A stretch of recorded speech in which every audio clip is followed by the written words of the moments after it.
How about that? I thought that would be like a really cool way to like start the show, like with some like mood, instead of mood music, like a mood video. So yeah, I did that. That was all me. I'm kind of proud of myself. I don't want to say it was a prank, but it was just something a little different to kind of set the mood tonight. Get an audience built up, right? Have those bubbles floating across the screen. Everybody's like, whoa, what's going on here?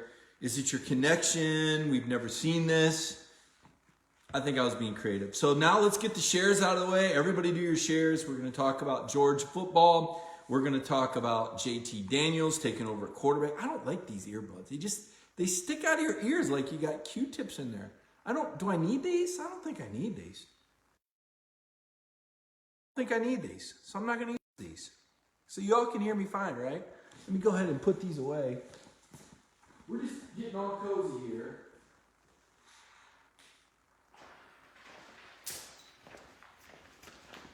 No, we don't need those. We don't need these. This is the casual version of Friday Night Mike. Man, it's been 2 weeks since Georgia played a game. It just seems like it's been forever. And as a beat guy, I'm sure as a fan, it sucks. There's no other way to say it. There's been, you have to chew an extra week on that Alabama loss earlier this year. Now you had to chew an extra week on that Florida loss. You had to listen to all these Florida people. And I've been kind of going at it with them on Twitter. I don't know how many follow me on Twitter at Mike Griffith 32, but I've been kind of going back and forth. Florida, oh, look at this. You guys are lucky that Florida didn't try and score 100 on you. It's like, no. They were trying to score in the second half. They couldn't. If they could have scored more, they would have. Kyle Trask, to me, is not all that. Listen, when he has time to throw, the guy puts it in a window. I mean, he's very accurate when he's in a clean pocket. There's no doubt about that. But you get Trask moving around or off platform, it does nothing for me. I mean, when Georgia got pressure on him, I didn't see that playmaking. I mean, last year, the thing that made Joe Burrow so special was that dude could make some plays. I mean, there was time Georgia had him dead to rights in the backfield, and he would break a tackle. He would make an incredible throw off the run. I mean, Joe Burrow, it was a dude. I mean, he was an absolute dude. And there was just no two ways about that. And Kyle Trask just isn't that guy. He's just not. He's not that playmaking guy. Do I think Kyle Trask is going to be starting in the NFL? No, I don't think so. I really don't. I don't know that he'll be a first-round pick. I'm not convinced with Kyle Trask. Can he make a throw in a clean pocket? Absolutely. Beautiful throws. But the idea that Florida tried to stop scoring, listen, they threw 17 passes in the second half. 17 passes and 17 runs. And if he throws the pick six, which Mark Webb drops, Georgia's right back in it. Now, here's the thing. Georgia's quarterback play was lousy.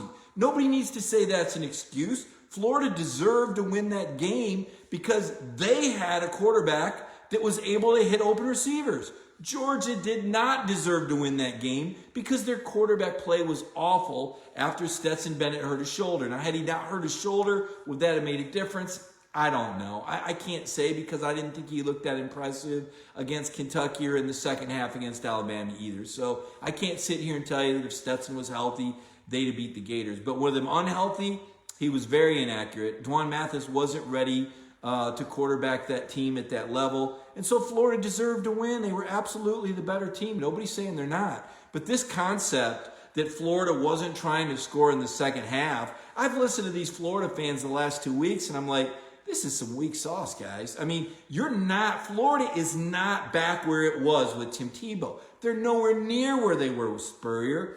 And I think that's obvious. I mean, look, they lost to A&M. I mean, I think A&M's a good team, but I don't think A&M's a great team. I don't know that I believe A&M's better than Notre Dame. I don't know that I believe it. I certainly don't think they're better than Clemson. I certainly don't think they're better than Ohio State.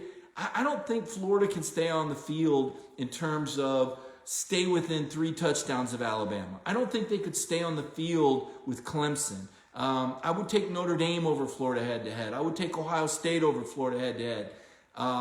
Texas A&M beat Florida this year. So I'm just not seeing all the greatness that the Florida fans want to see. And we've had 2 weeks to listen to that garbage. And it's just like, look, you beat Georgia. You were better than Georgia.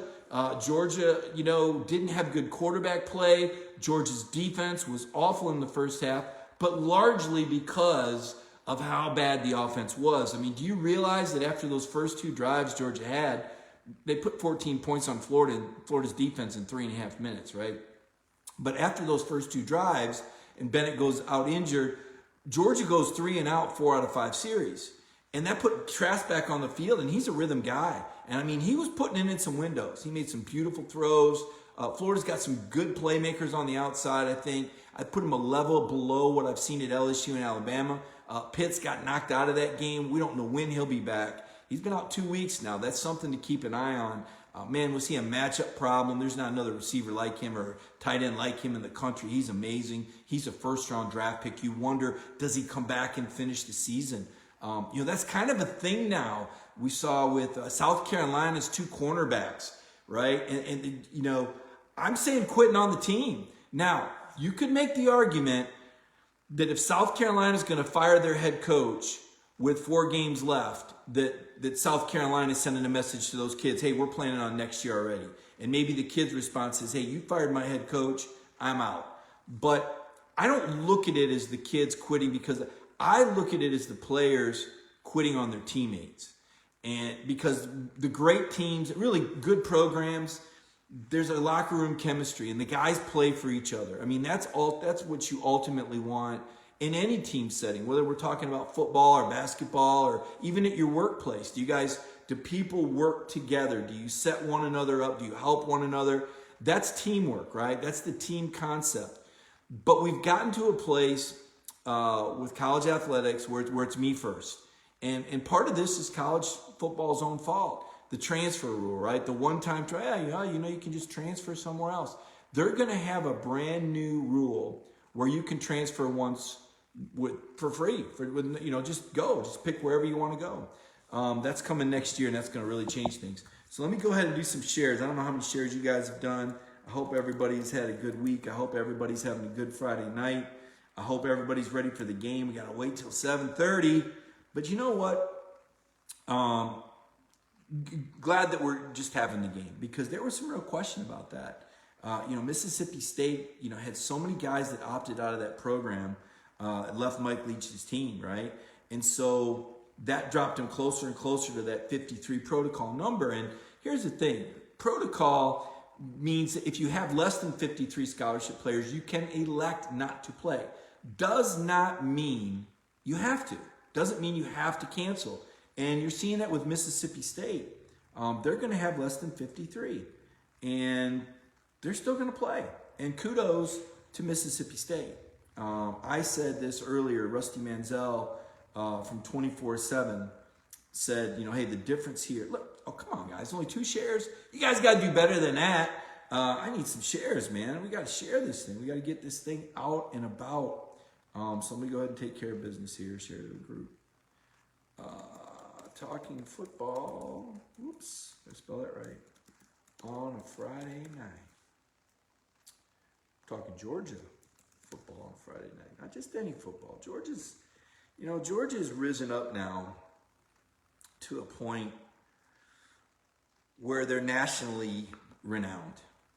Georgia's been, they had 58 straight weeks in the top 10 that went all the way back to 2016. They were in the top 10. And the only 2 schools that had a longer streak in the top 10 are Alabama and Clemson. And that says a lot. When you've got that sort of presence in the top 10, that's elite, right? Georgia reached that elite football program level. And they want to hang on. But to hang on, not only do they need to win out, in my opinion, they need to win out impressively. And I said this on our Cover 4 show last night. When it's 24-7 in the fourth quarter, or 27-7, instead of handing off to Zamir White, giving him 30 carries so he can get a 100-yard gain, Kirby needs to let JT Daniels keep airing this thing out. And it's not about trying to embarrass Mississippi State. It's not about trying to impress pollsters. It's a couple of things. One, it's getting the timing in this air raid. The air raid offense and the air raid concepts that you're going to see with JT Daniels tomorrow night is based on timing and repetition. And the more reps that JT Daniels gets with these receivers, the sharper that they're going to be. And so, one, you're helping your offense by running this pass game in the fourth quarter. But two, you're sending a message to these receiver recruits that, hey, we know what you saw the beginning of the year. We as bad as Georgia's offense has been, and it's been horrible. It's been historically bad. There's just no doubt about it. It's been a historically bad offense the last 3 games. The quarterback play has been historically bad. You should never see that again in your lifetime. I just said it.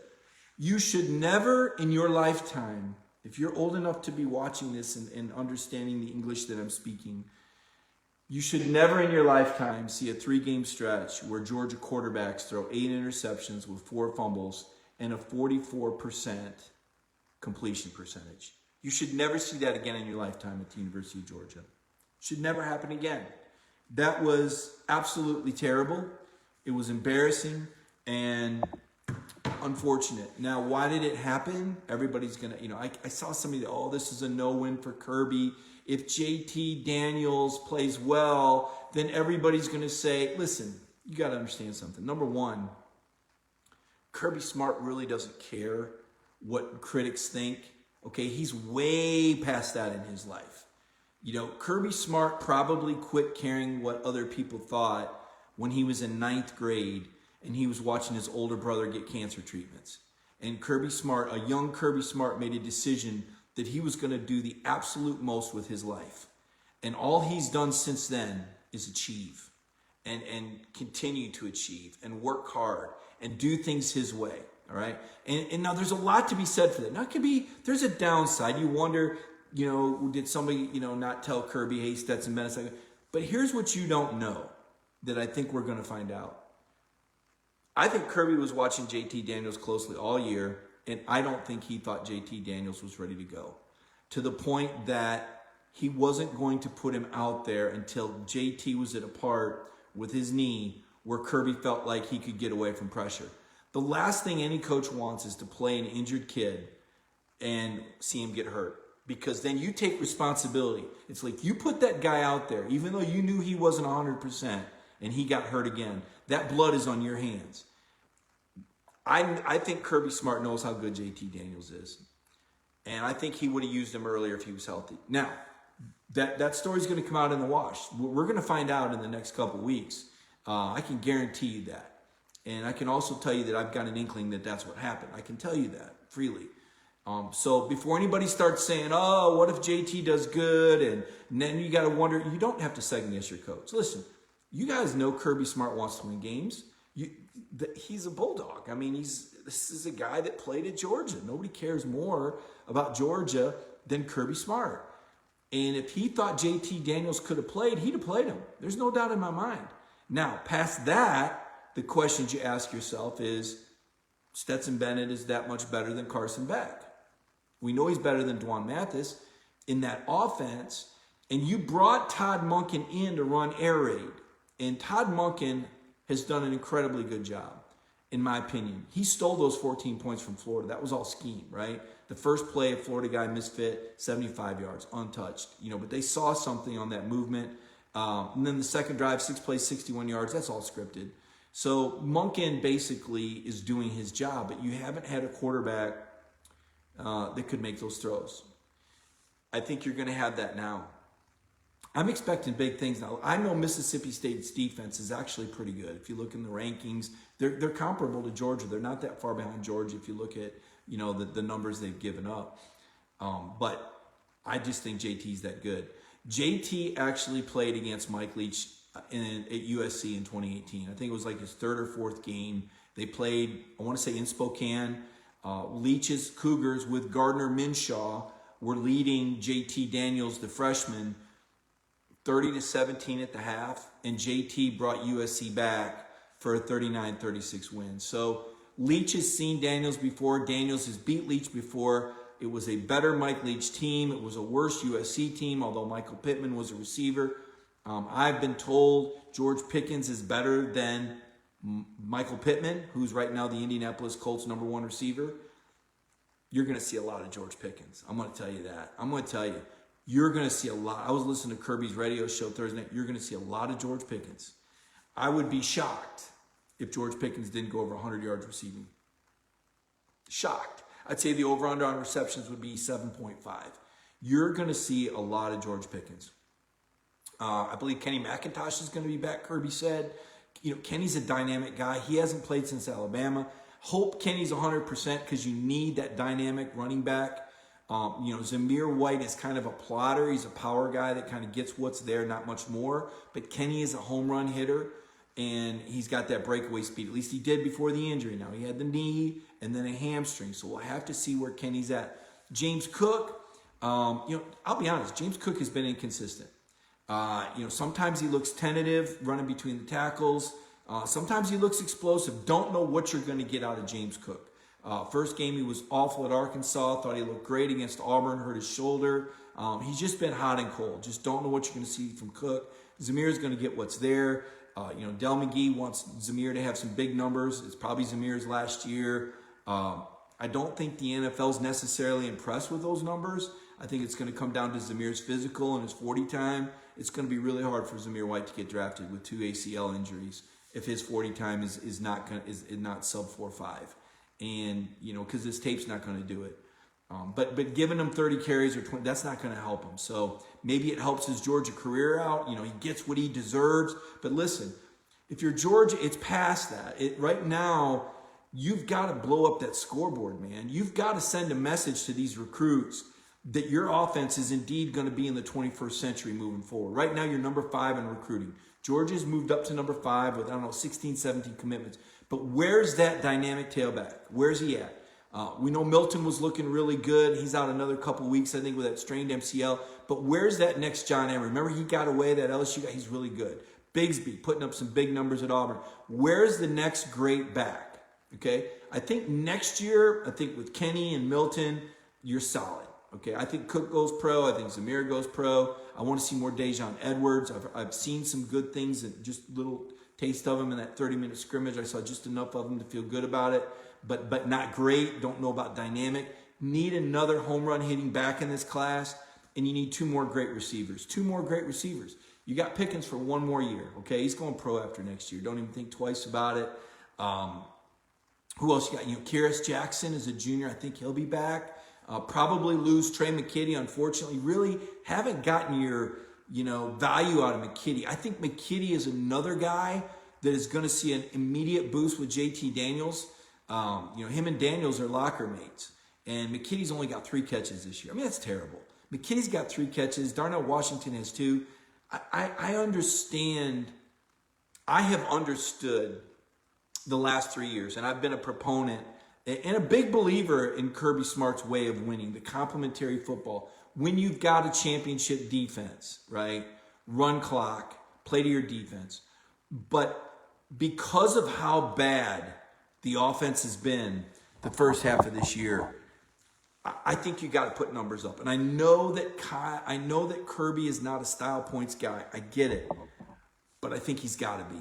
And I'm not a proponent of that typically, but 2 things. 1, air raid. You're going air. This is a different world, Kirby Smart.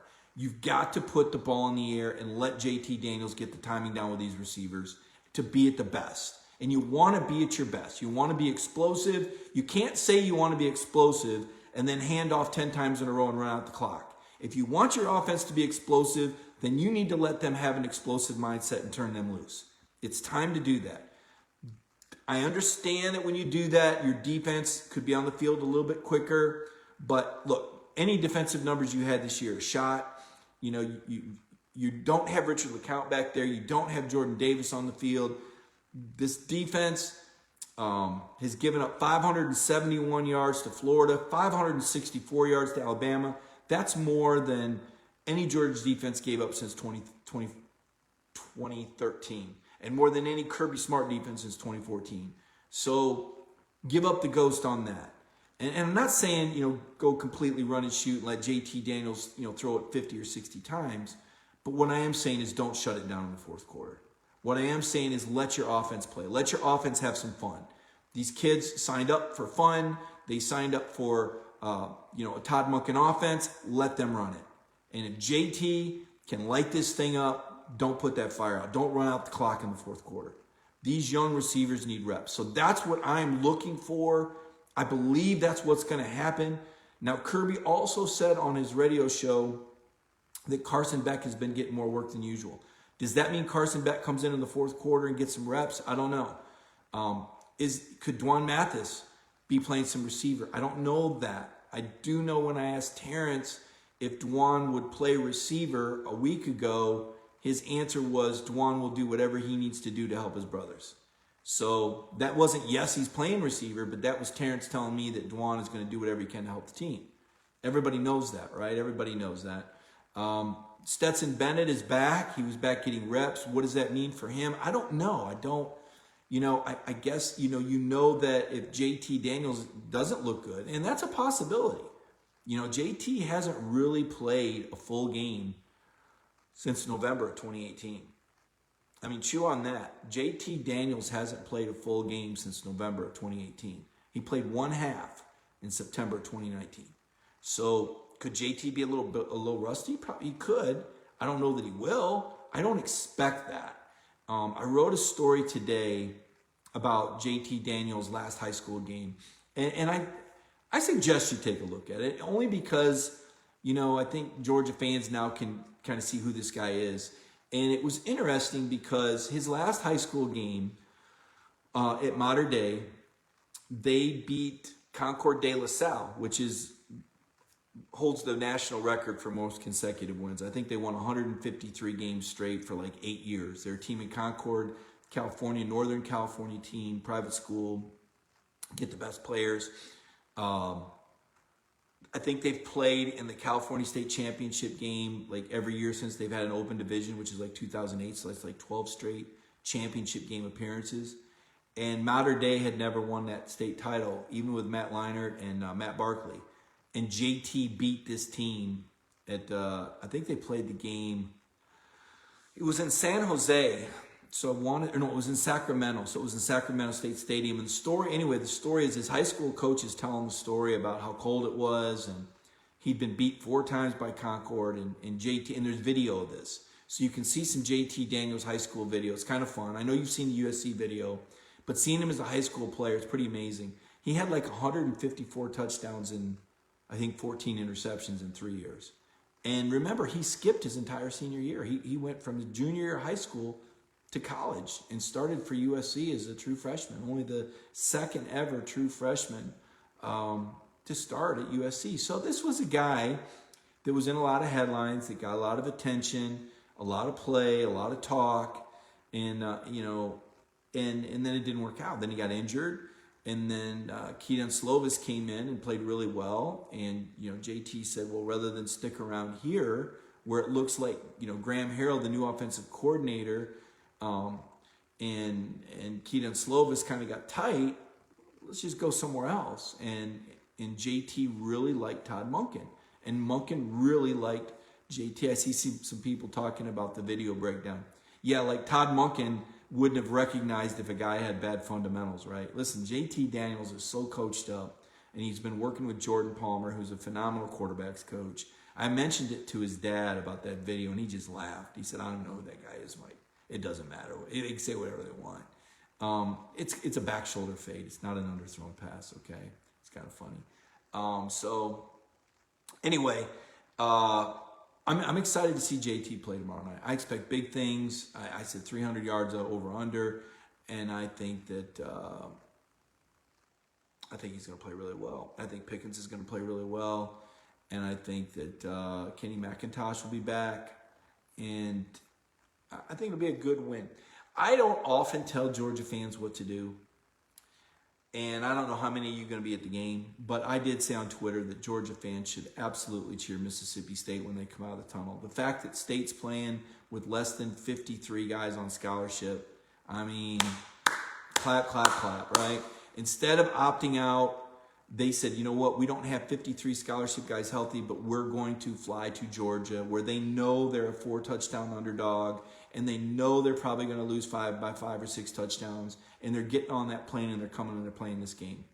And they want the opportunity. They want to get better.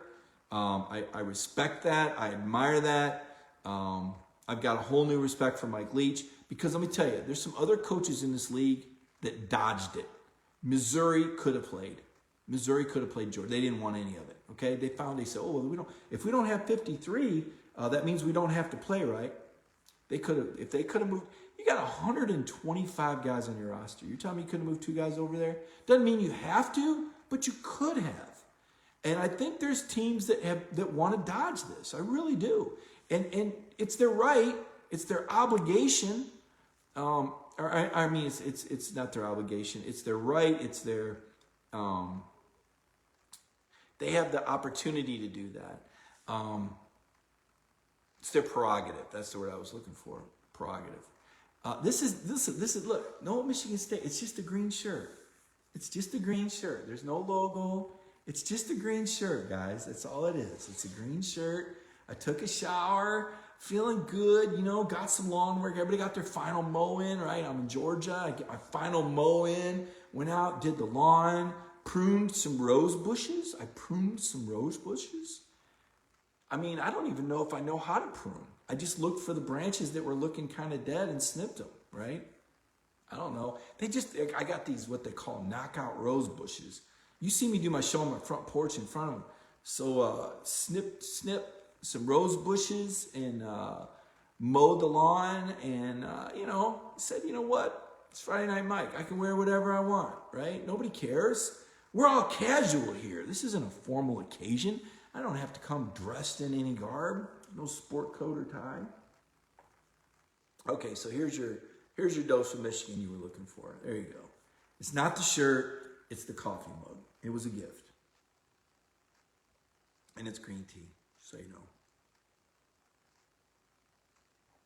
Because green tea has antioxidants in it. Hope you all got your flu shots. I've done that. Public service announcement. Did that a couple weeks ago.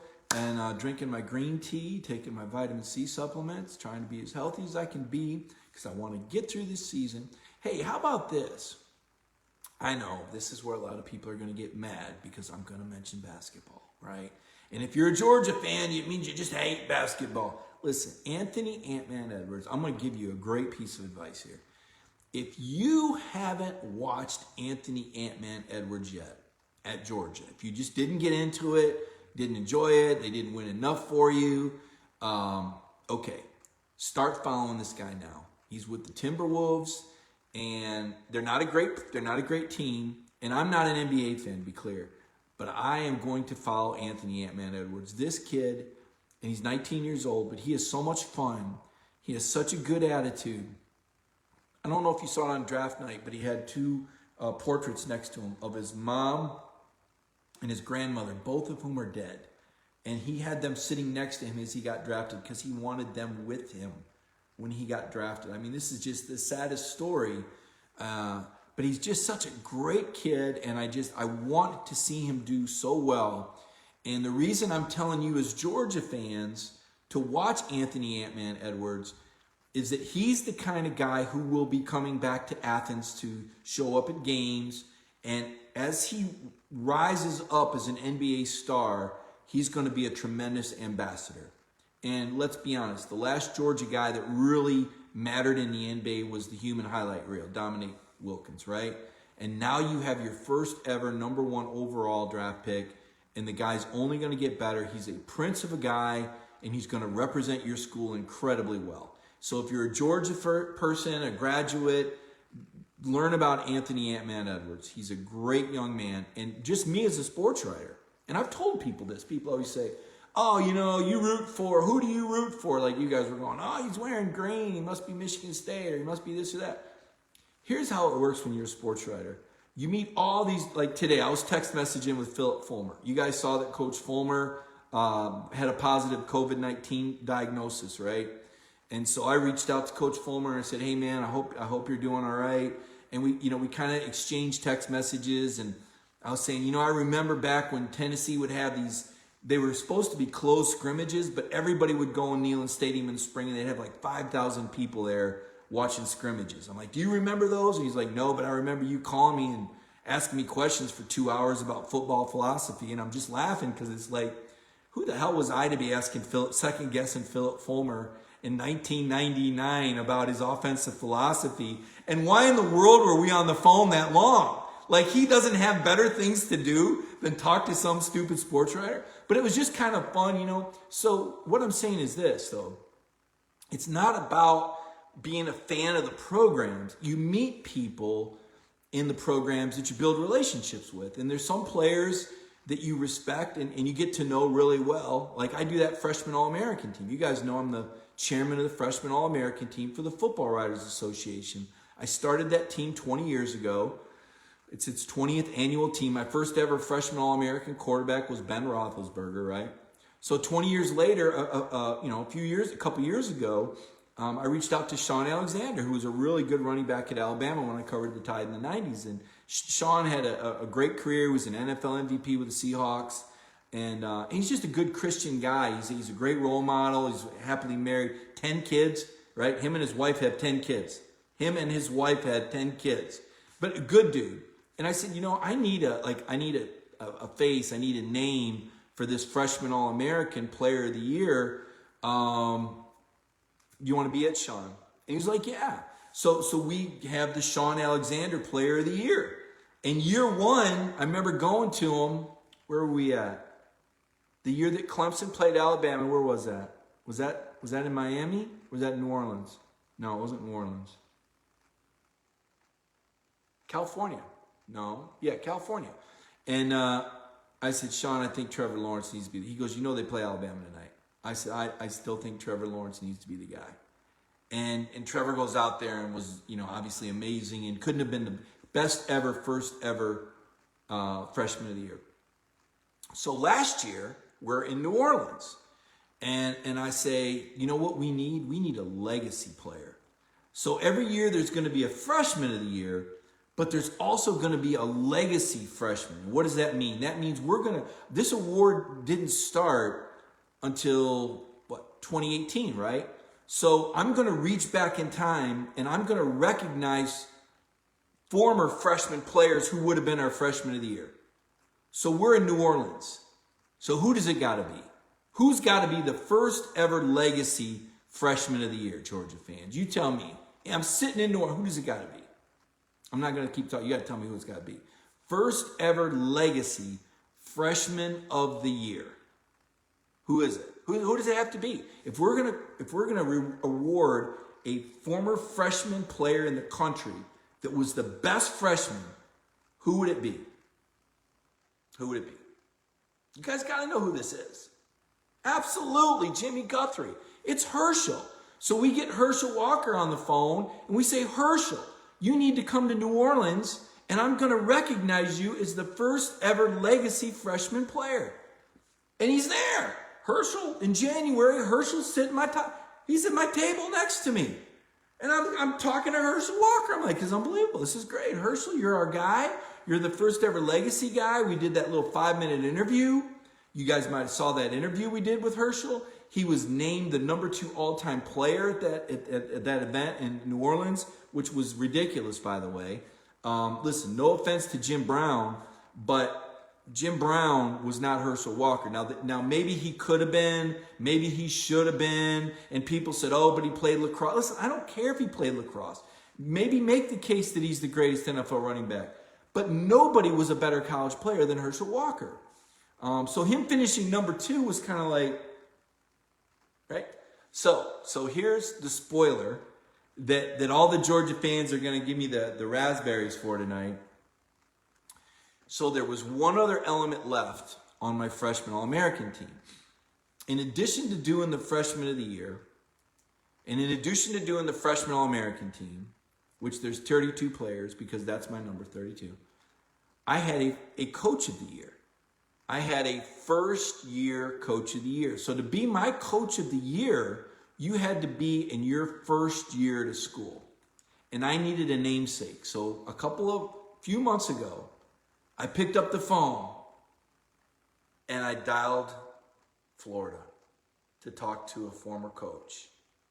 And I said, hey, coach, I need somebody to be the namesake on my first year coach of the year. And he said, Well, that'd be pretty good. Because in 1990, my team won the conference and they didn't get recognized because we were on probation. But we were the best team in the league. You can go look it up. I said, I know. And you actually won this award when you were coaching in the SEC at a new school. What was it, 04, 05? Yeah, I remember that year. He says, we beat Tennessee and, was it Georgia? No, they beat Tennessee and Florida in the same year, something that this school had never done before. And they'd never beaten Tennessee, and they'd only beaten Florida once, and the odds were 7. And so this coach said, I will be happy to be the namesake on your award. Steve Spurrier. Steve Spurrier, Coach of the Year. So I've got the Sean Alexander Freshman of the Year, and I've got the Steve Spurrier Coach of the Year. And listen, I have tried to talk to Herschel Walker about the Herschel Walker Award. Only not for a freshman. The Herschel Walker Award should be for the best running back in the country. And I know there's a Doak Walker Award, but who cares? Listen, there's more than one quarterback award. There's more than one defensive award. There's got to be a Herschel Walker Award. I've been pushing this. Pushing. Needs to be a Herschel Walker Award. Hasn't happened yet. I hope it happens.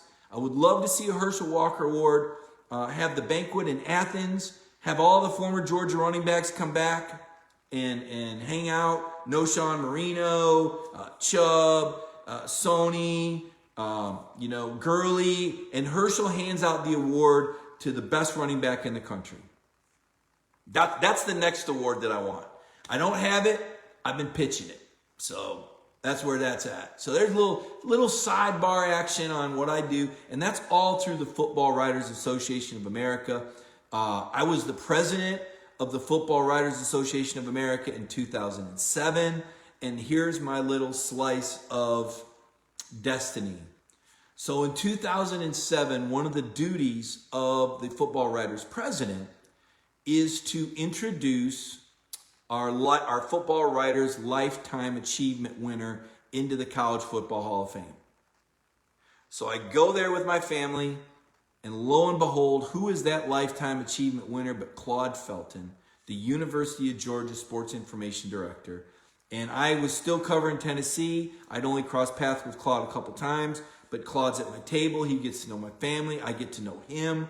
That made me cover. I took a freelance gig in Christmas. I took a week off that year and covered the Sugar Bowl when Georgia played Hawaii. I covered it for the Honolulu Advertiser, and it was fantastic. And so I was there that night when Georgia slammed Hawaii in the black jerseys. And anyway, so that I actually covered Georgia once before. Who knew that later on in life I would be the Georgia beat writer and I would be talking to you on Friday Night Mike. So that's kind of a small world. And I know I kind of started on this tangent when I was explaining that you don't really root for favorite teams as much as you meet people and you get to know them and you become fans of them specifically. Steve Spurrier, for example, gave me the best career advice I ever got. And it was 1994. And I'll share it with you guys. It was 1994. And I was working for something called Street and Smith Sports Weekly. It was a 48-page SEC magazine. And I was doing a story on Spurrier. So I picked up the phone, called up Spurrier. And I just said, sometimes the best questions are the simplest questions. And I said to Spurrier, hey, what makes you such a great coach? And I may have told you guys this story before, but I repeat it because it was fascinating. So what makes you such a great coach? And he said, my daddy told me a long time ago, there's 2 ways to be successful in life. You can do things like everybody else and work harder at it, or you can do things different. And he said, I choose to do things different. And that stuck with me. And I told myself that I wasn't going to be afraid to do things different. I know that there's a lot of comfort in doing things like everybody else. It's the safe way to do it, right? When you do things different, it kind of makes some people uncomfortable. Like, hey, what are you doing? Why are you going that direction? And it's kind of a maverick approach, and you're going to get challenged more often. But I think there was some real beauty in what Spurrier told me, doing things different. And so I suggest that to y'all in your walks of life, right? You want to get ahead? Yeah, work hard, focus, know your subject, but don't be afraid to try different things and do things different. And that was just, to me, that was enlightening, you know. So I always had that spot for Spurrier, like, you know, guy's pretty smart, you know. He may not work as hard as the other coaches, but he's smart. He works smarter than them. And he did some amazing things. And, you know, look at South Carolina right now. Did you guys see that horrible, ugly Twitter exchange with Javon Kinlaw and the fans when he said on Twitter that they're the worst fans ever? I mean, Javon Kinlaw is calling out the fan base. They got some real problems at South Carolina right now. I mean, they got some real problems. You got your top 2 cornerbacks quitting the team. You got former star Javon Kinlaw saying you're the worst fans ever. Fans are going back at Javon Kinlaw saying, well, we're never going to follow you again. Man, that's ugly. That is just ugly. But you know what? That's where we're going to get with these one-time transfers and with guys opting out. I mean, let's be honest. Some of y'all were pissed off when team captains didn't play in the bowl game, right? When Andrew Thomas didn't play in the bowl game and J.R. Reed didn't even show up in New Orleans. That upsets you. And the year before, DeAndre, and I get it, because that's your team. You're like, what the heck? And Kirby said, no, you know, I get it, NFL. And so we all kind of came to this place where it's almost like, well, okay, if it's not the playoffs and it's just a bowl game, all right then, that's okay. But now we're seeing guys quit with 4 games left in the season. And I think this is going to be the norm. I don't think this is going to be an aberration. I think you're going to see more of this, not less of this. And that's why it was so big earlier this week when Richard LeCounte came out and said, just want everybody to know I'm coming back to the team and I'm finishing the year, right? And I liked it when LeCounte said that, because he was not just talking to the fans, he was talking to his teammates. That was LeCounte telling everybody, hey, we're staying in this. You know, and I don't know if Kirby talked to Richard or if Richard talked to Kirby, or, you know, but my guess would be that Richard really wants to finish with the team and doesn't want anybody to quit. He wants a strong finish. And look, they're not playing anybody that great these last 4 games, right? Mississippi State, South Carolina, Vanderbilt, Missouri, right? But I think you're going to see an exciting offense. I think that's going to be fun. And hopefully, Georgia will get a very good bowl opponent. I mean, like a really good bowl opponent. This Cincinnati projection, man, that just, I got nothing for Cincinnati. I don't want to see, Georgia kill Cincinnati. I don't want to see that game. I want to see Georgia Notre Dame. Or maybe Notre Dame beats Clemson. But even then, here's what would happen. So here's how I see this playing out. If Florida wins out and plays Alabama in the SEC title game and loses like, I don't know, 56-21, something like that, they'll still go to the Orange Bowl, right? The Orange Bowl will be all over Florida. And they'll play an ACC team. They'll play the ACC runner-up. They'll play the loser of Clemson and Notre Dame, probably Notre Dame. So you'll probably see Florida and Notre Dame in the Orange Bowl. Georgia, right now they're projecting Texas A&M not to be in the college football playoff. So A&M probably goes to the Cotton Bowl in Dallas, and that leaves Georgia for the Peach Bowl. So that's an at-large pick, and that's where Cincinnati's kind of looking like they could be. That maybe BYU, Cincinnati. I kind of want to see a Power 5 team in there, right? I just don't know that we're going to see it. I don't know who it could be. I mean, unless there's 2 good Pac-12 teams. You know, Oregon and I don't know who else is good out there. They're the only good team. Maybe Washington. You know, but I don't see a Pac-12 team getting shipped down to the Peach Bowl. You know, Big 12 team probably goes what? Is the Fiesta playoff this year? Is it the Sugar and the Fiesta? Maybe you get a Big 12 team. I don't know, but maybe they probably put like Oklahoma against Texas A&M if they don't make the playoff, right? So, I don't know. I mean, there's plenty of time. This could shake out a lot of different ways, but my feeling is, you know, you got to hold your breath and hope Georgia gets a good team because we want to see the Dogs get tested because they're going to be rolling. I mean, I really think Georgia's going to win out. I think they're going to win big. I can't wait to see JT Daniels tomorrow. Do you guys got any questions for me? It's been a fun show. I've gotten to talk about a lot of fun stuff that I enjoy. Relationships with people, the freshmen, the Football Writers Association of America is something I'm really involved in. I really enjoy doing that. I meet a lot of other people. It's been a tough year for us too, with nobody traveling. We can't really. Talley's talking about, and I love Matt Talley. Matt's one of my very favorite commenters. He says a lot of funny stuff. Listen, don't blame Jamie Newman, okay? Because here's the deal. Jamie Newman wasn't clicking with Monken. It wasn't happening. Jamie Newman did not win the locker room. Over the course of the summer, Jamie had a disconnect with Monken where he fell out of touch. And I think that's when Georgia felt like, you know what, it's just not happening. And so they went out there and they were open to JT Daniels. And when JT Daniels' plane landed, the writing was pretty much on the wall. Now, what went wrong with this equation was that JT didn't get cleared with the knee. That's what went wrong, is that the knee wasn't ready. That was what went wrong. And Kirby thought the knee was going to be ready. So if you want to know what went wrong, it's that JT's knee wasn't ready yet. And it's really as simple as that. There's really nothing more to it. If you really want to know what went wrong, then dial the clock back to January and ask why Jake Fromm didn't come back, and all the Georgia people that were dogging him out on social media, and his parents are hearing how bad he is, and he gets booed at halftime, and you can throw all Justin Fields numbers, and Jake Fromm had done all he needed to do at Georgia to go to the NFL. For him to come back, it was going to have to be a pleasurable experience. Now, one, he was losing both of his offensive tackles. Two, he was getting killed on social media. I don't blame Jake Fromm for leaving. I don't, because whatever he did, it wasn't good enough. And he had done all he needed. He wasn't going to get any better as a quarterback. If Jake was back, though, I'm going to say this.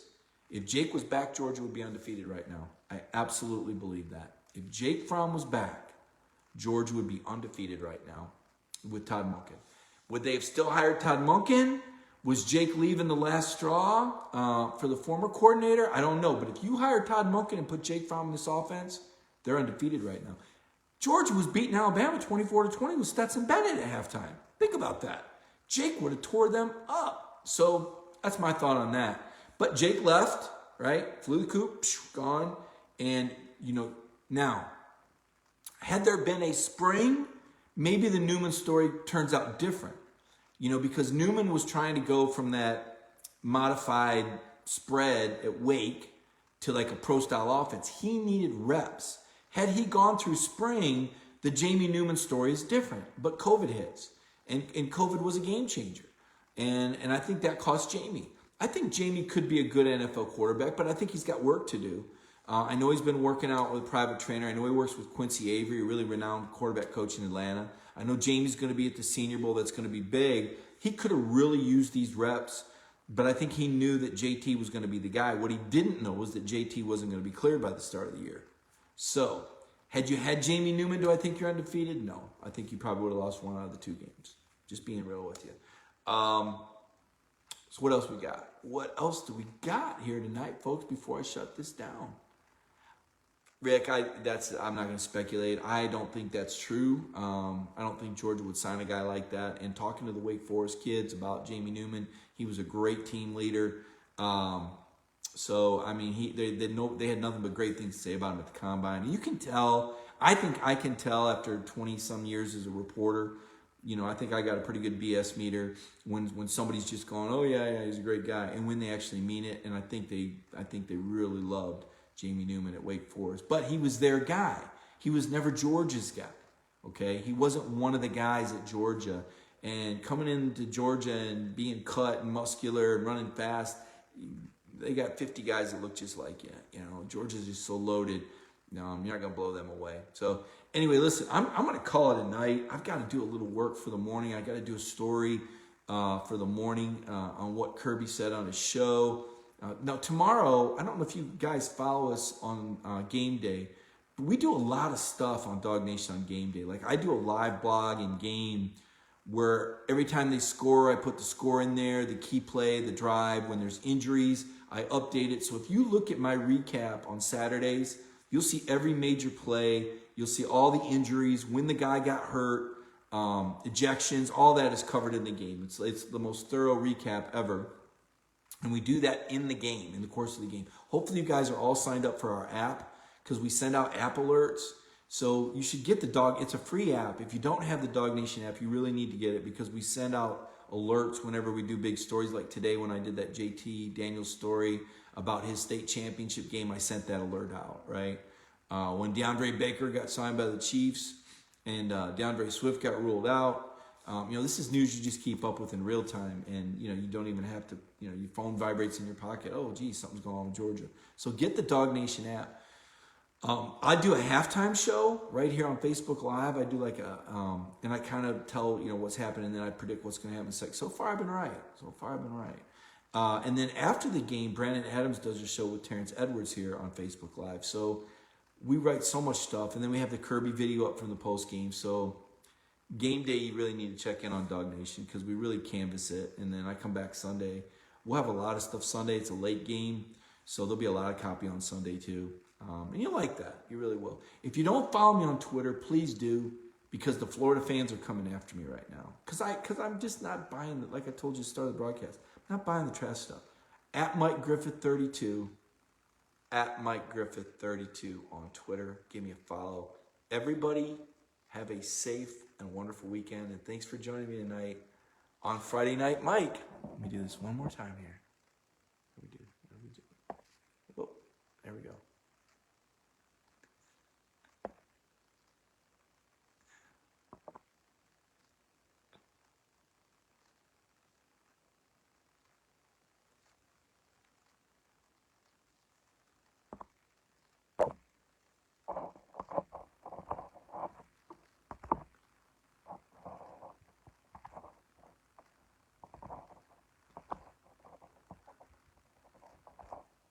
What is that?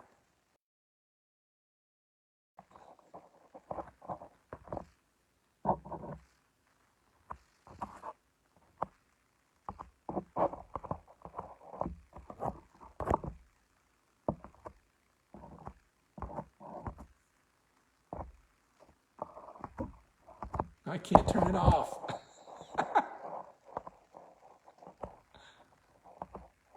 Oh my God.